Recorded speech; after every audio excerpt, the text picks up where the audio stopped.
Hey, good morning, everybody. Welcome back to the channel. And so for today's video, we are taking a look at both the Pixel 9a, which is my main daily driver device, and putting it up against one of my favorite devices from Samsung, the Galaxy A53, which I've had for a couple years now. And I want to see how these two phones go at it. So before we get started into today's video, though, if you guys could do me a solid and smash the like button, I would truly appreciate that, as that definitely does help out the channel, as well as turning on bell notifications so then that way you guys don't miss a video upload or when I go live. And if you guys just subscribe to the channel, thanks for doing that. I really appreciate it. So yes, welcome to Mystery Tech. Let's get into it. So basically, I just want to give you guys some insight on comparing an older mid-range A-series device from Samsung in the form of the Samsung Galaxy A53, comparing that alongside with the Pixel 9a, and just kind of talking about the two as far as performance, behaviors, and just things of that nature. These are two very good options that you can pick up.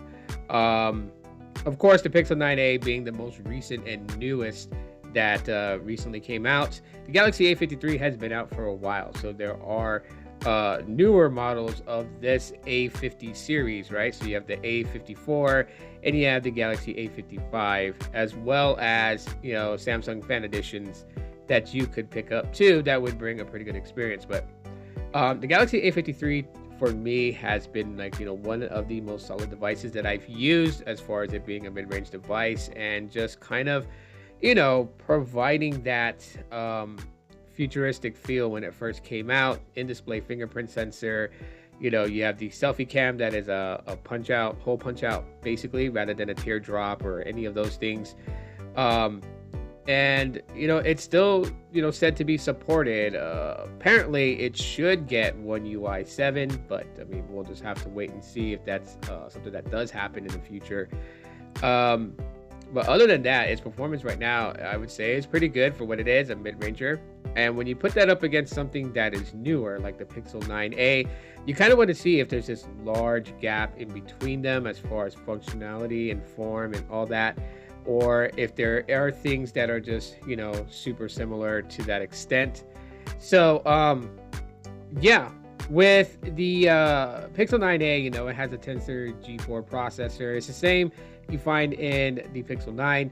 And the Galaxy A53 has the Exynos 1280 processor, which, by right with both of these two devices are in-house made chips. Even though the Samsung Foundry is the manufacturer of Tensor, it doesn't mean that technically that's what it is. It's just an Exynos chip.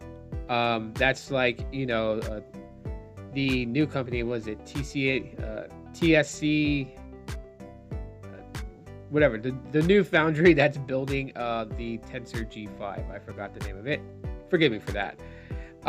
Doesn't mean that it's their chip. It's specifications of what the companies expect out of the processor chip and the way that it's built, and that's really what it is. So while they're both in-house chips, and it both perform pretty decently, I would say, the Tensor G4 actually does perform and outperform a lot better than the Galaxy A53, and that is expected because it is a newer processor chip, right? It came in the Pixel 9.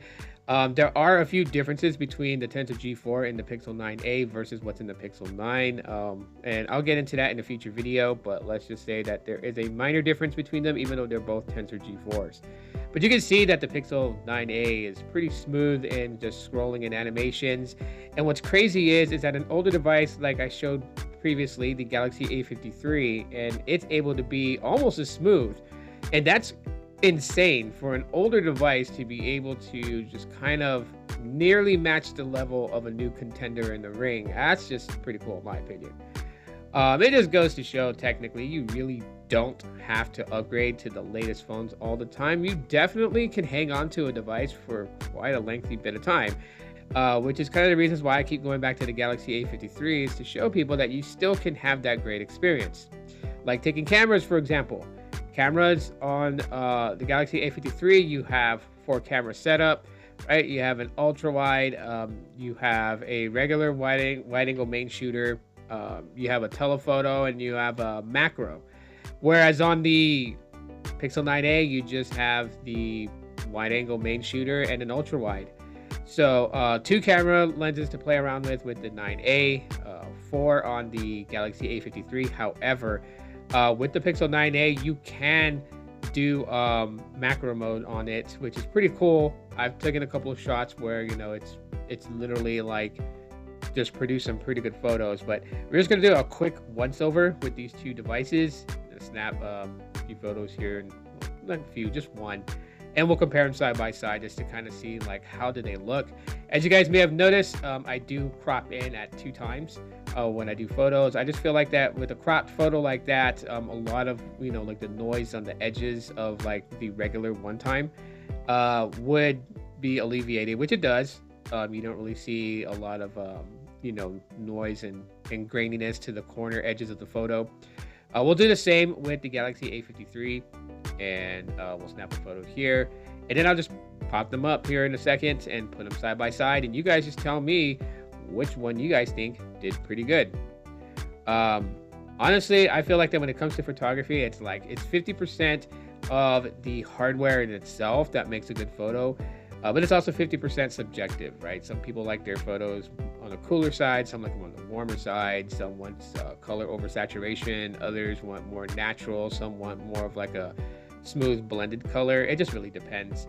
But I think both the cameras on this do pretty good for most scenario shots. I mean, there are some things that the Pixel 9a is going to outperform camera-wise compared to the Galaxy A53, but that's a given.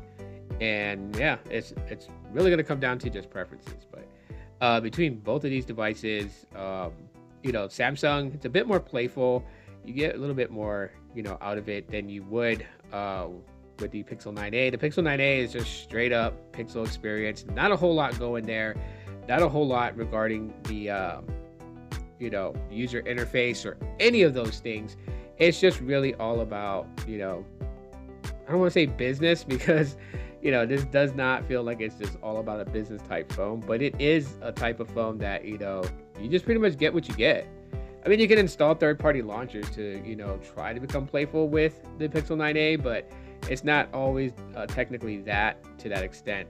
As the Galaxy A53 has just a few things in here that, you know, can make having a smartphone a bit more fun. You have the AR mode. You could build AR stickers and animations and things like that with this, so it's, you know, kind of cool just to kind of play around with. I mean, even content creators can use those things to kind of just like build themselves like intros and stuff like that for their YouTube or Instagram Reels or any of that stuff. You could do that with the Galaxy A53. It does have some tools in here for content creators that could make, you know, content at least good enough to post onto YouTube and those platforms. I've done it before, and you know, I have not had any complaints on those videos from people, other than they probably didn't like the way that I made the intro.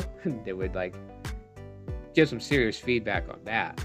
But when it comes down to like the video quality and all that other stuff, yeah, no one ever complained. So that just goes to show how far you know, cameras have gotten from way back in 2011 to where they are right now, for sure. Considering the fact that people used to tell me about the video quality in the videos that I did back in the day, if they were good or not good, and people can definitely see, you know, a difference back then. Now, just people are just like chill, like the video is actually pretty, you know, decent for them. That they don't give it a second glance over when it comes to that. But overall, overall between them, they are pretty solid phones. Now, of course, the Pixel 9a is going for $499, and the Galaxy A53, you probably can find this thing for about $100, maybe a little less nowadays, depending on where you're shopping around for deals with the phone.